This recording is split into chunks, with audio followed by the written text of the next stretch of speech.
मित्रांनो, स्वागत आहे तुमचं आपल्या YouTube चॅनलमध्ये। तर मित्रांनो, आपल्या YouTube चॅनलला सबस्क्राइब केल्याच्या नंतर बेल आयकॉनला ऑल प्रेस करा। अशाच नवीन व्हिडिओचं तुम्हाला नोटिफिकेशन पाहिजे असेल तर बेल आयकॉनला ऑल प्रेस करा। चला तर व्हिडिओ सुरू करू। डिस्क्रिप्शन बॉक्समध्ये दिलेल्या लिंकला नक्की विजिट करा।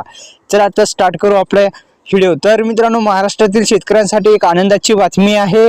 नमो शेतकरी महासन्मान निधी योजना तसेच जी पीएम किसान योजना आहे त्या योजनेच्या हप्त्या संदर्भात एक मोठी अशी अपडेट आपल्याला जाणून घ्यायची आहे। ती म्हणजे एकंदरीत 5,000 रुपये शेतकऱ्यांच्या खात्यामध्ये कशा पद्धतीने जमा होणार आहेत। थेट डीबीटी मार्फत शेतकऱ्यांच्या खात्यामध्ये जे आहेत ते जमा होणार आहेत। थेट आधार संलग्न बँकेमध्ये थेट शेतकऱ्यांच्या खात्यामध्ये जमा होणार आहेत।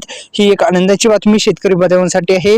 नमो प्लस पीएम चे हप्ते जे आहेत ते एकंदरीत शेतकऱ्यांच्या खात्यामध्ये जमा होणार आहेत, कारण की थेट डीबीटी मार्फत शेतकऱ्यांच्या खात्यामध्ये जमा होणार आहेत। आधार संलग्न बँकेमध्येच ते जे पैसे आहेत ते मिळणार आहेत आधार संलग्न बँकेमध्ये। एकंदरीत मित्रांनो, त्यासाठी आपल्याला एक काम करावे लागेल, ते म्हणजे ई-केवायसी प्रक्रिया पूर्ण असणं गरजेचं आहे।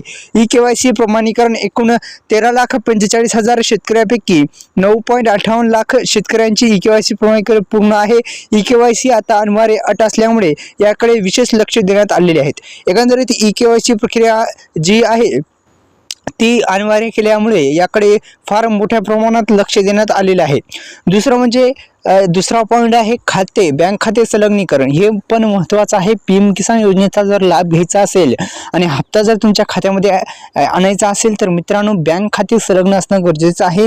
2.58 लाख शेतकऱ्यांची बँक खाते आधार कार्डशी संलग्न करण्यात आलेली आहेत। यामुळे थेट डीबीटी मार्फत शेतकऱ्यांच्या खात्यामध्ये थेट पैसे बँकेमध्ये जमा होणार आहेत। एकंदरीत 5,000 रुपये शेतकऱ्यांच्या खात्यामध्ये एकंदरीत जमा होणार आहेत, कारण की पीएम प्लस नमो एकंदरीत 5,000 रुपये कसे तर मित्रांनो, नमो शेतकरी महासन्मान निधी योजनेमध्ये जर वाढ करण्यात आली तर तो हप्ता येऊ शकतो 2,500 आणि पीएम किसान योजनेचा जर त्या हप्त्यामध्ये वाढ केली तर एकंदरीत 2,500 मिळून 5,000 रुपये एकंदरीत शेतकऱ्यांच्या खात्यामध्ये जमा होतील अशा पद्धतीने। तर मित्रांनो, डिस्क्रिप्शन बॉक्समध्ये दिलेल्या लिंकला नक्की विजिट करा। धन्यवाद।